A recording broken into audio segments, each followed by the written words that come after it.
Drum roll. Welcome to Thunder Nerds. I'm Brian Hinton. And I'm Frederick Philip Von Weiss. And thank you for consuming conversation with the people behind the technology that love what they do. And do tech good. Do tech. Bam!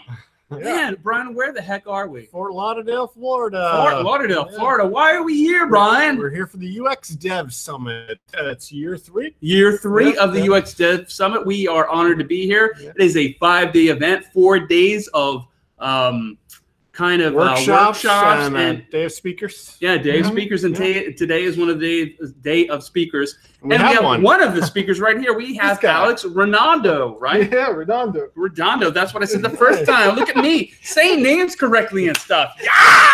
Woo! High five! What? All right. Yeah, na. Hey, tell us a little about you. Okay, so pretty much I'm founder and principal UX and strategy consultant at AVO. It's my own little consultancy. Oh, that's great. When did you start that? Been working with top name brands for about 20 years now, just doing UX. Yeah. Oh, wow. Nice. That's awesome. Yeah. Yeah, you don't look old enough to be doing it for 20 years. He's 85, no, I've been doing it for a long time. Yeah. I've been doing it for a long time. Yeah. But yeah, it's exciting type of work, you know what I mean? Oh my God. Obviously, I started off as a designer, and I have to admit that. And I love design. But then you get into, wait, why? Right? I don't know. Why? Why? Exactly. Why do people click on this and they don't click on that? Why do people like this design rather than that design? And all those questions start, snowballing into kind of wanting to find that knowledge, wanting to find the answer to why that's happening. And so that's why I went down the route of UX. Yeah, visual design is that top of the iceberg, right? And then we have all that strategy that exists below that. Exactly, yeah. And what is the answer? The answer to what? Why? Of why they're doing it. Oh my goodness. Every product is completely different, and every product has its own answer of the reasons for it. So well said. Nice. No, but it's true. It's true. And you spoke, and what did you speak about? Well, my talk was a little bit different. It wasn't kind of like educational in the sense that we went one by the other and then instructional. It was more like, it was called the anthology of UX. And it kind of was taking it in 3 parts. We had dark patterns, which are dark UX patterns. What do companies do that are evil? Yes. Yeah, they are dark. They're not are they legal? Yes, they're completely legal, but are they ethical? Check boxes that say I'm automatically subscribed to your email list. Thank you. And so, and so that was one part, and I wanted to drive home the fact that you could use UX in very harmful ways. It's not cool, right? It's not cool for the average user to like all of a sudden you're like, hey, how did I make that purchase? Why do I have a pink fluffy a chair in my house now? I have no idea how that happened. It's because who wouldn't want a pink fluffy? I have several. I know, but I'm just trying to make a point here. So that was the first part, and so I cracked down on Amazon. I cracked down on Gmail. The other one was Booking.com. And Booking.com, let me just tell you, Booking.com does a lot of scarcity tactics. And now scarcity tactics, it's like pretty much like, 23 people are looking at this. There's 14 have it in their cart. Hurry, grab it now. And so you have all these. It's funny because I've actually I've booked on Booking.com. I never noticed that. It stresses me out. I completely ignore that. I just don't even care. Right, but if you're looking for a good deal and you found something that's awesome, and all of a sudden you look to the side, you see all these red numbers, and all over here it says, I get it. Yeah, I understand. Yeah, one of the examples is like that one of the properties was like, oh, you just missed this by 2 days. Well, dude, I wasn't here 2 days. We should have had I should have had a double. That'd been an interesting little hot drama going on. Yeah, well, hey, it happens, And the thing is, the thing is that some companies use dark patterns without even like questioning, and they're also or they don't even know that they're using it. And then it's like you have to really get into it, start I don't know, trying to understand like what else can you do with UX, and you start going down this path. Yeah, there's psychological games here. Yeah. Right. There's a lot of psychological games.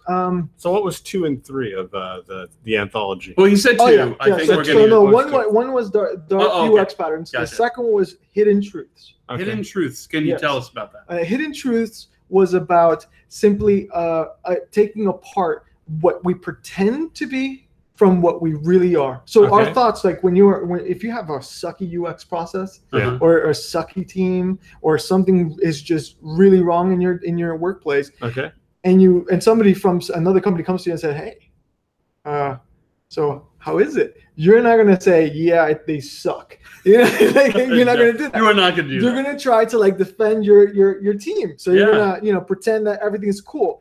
But the reality is that UX can be very chaotic and very destructive, and that's what I focused on. I focused on all these things that you run into normally it doesn't get out of the walls. Right. It's like just hidden. Aside from that, give me a sec because I had some. I also went into myths.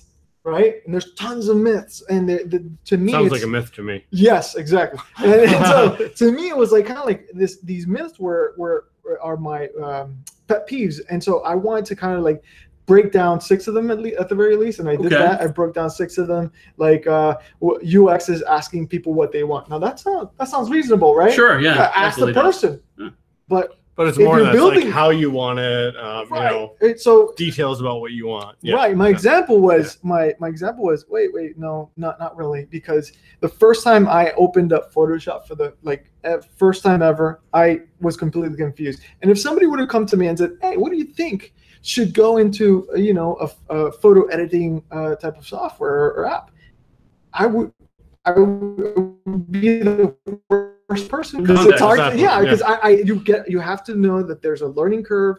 You have to open up the application to actually understand what's going on, if it's useful for you, all these things. So you can't just ask people. Hey, but that initial experience is right. So you need the proper. But that's like another side of it. Right, but you surface those answers through processes in UX, right? Yeah.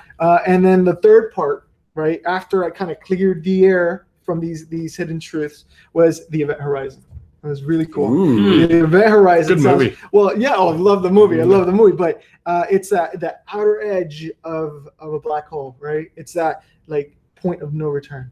And so what I wanted to convey there was just simply the fact that there's these amazing new technologies. I call them gold features, right? That are coming out, and so the future is really gaining upon us. And we're going to start using all these gold features like artificial intelligence, augmented reality, VR, analytics, all these amazing things. And we're going to start to see some rapid changes. Yes. Right. We're going to see like how UX just takes on a different role. We're going to start using probably all of our senses rather than just visual and audio in front of a screen. I think we're past that. So at the end of the day, like I just wanted to drive home that particular idea that hey, you need to get to this place. I wanted to go from dark patterns are just they're symptoms in other words. Yeah. The hidden truths are the causes because people don't really take responsibility for what's happening in their departments or teams or to themselves and not being true, right? And then the cure was, hey, moving forward, take responsibility for UX and own it because you're influencing. And this is not new. We make decisions on a daily basis. Yeah, absolutely. Cause, effect. Yeah. Push, and then you get a reaction, right? So for everything, you're going to see a ripple effect. And so we start asking each other certain things, and we say, yeah, that's amazing. But then once we get to, well, you really have to understand that you're going to be affecting. It's not, what soap am I going to be using today? It's going to affect you and how you smell to other people. Irish Spring, exactly. No, the first one that popped into my head. Yeah, no, same here. So, but it's not that. It's you know, you're working on a product that is really going to influence millions of people, and you're going to change the world. And people they understand it, and it's like kind of like something they kind of like, oh, let's put that on the table for right now. Yeah, that's definitely a fact. But they don't absorb it and say, "Whoa, wait a minute." Yeah. So I give them two choices, right? In the presentation, it was, A, they can panic and just run out the door, right? Because it's too much, right? Or for our audio listeners, Brian has left. So yes, or B, just live up to it like a boss, you know? Yeah. Learn more about what you're doing and be extremely responsible because like you have boss. Yeah, like you like a boss. Yeah, like a West boss. Like a West boss. So yeah, you have to, you know, take full responsibility for what you are doing and care for it. Right? Yeah, well said. That's it. That was pretty much my day today. And then I ran into some awesome people here, like you guys. It's been an amazing event. Yeah, we've been having a great time. And I'm sorry to say we're just out of time, and I know we're running late, but being on the show, before we end, how can people get a hold of you, learn more about you? You got a website, Twitter? Well, yeah, you can go to avioa.com. That's the consultancy. It's avioa.com, or you can go to LinkedIn and just search for Alex Redondo, like Redondo Beach, Redondo. And are you on Twitter too? I am on Twitter, and my handle is Archetype, but that's with an AE. So perfect. All right, we'll put links to that in the show notes. And thank you so much for being on the show, awesome, Alex. Thank you for having me. Thank you. Yeah, man. Appreciate it. Appreciate it. Thanks everybody for watching.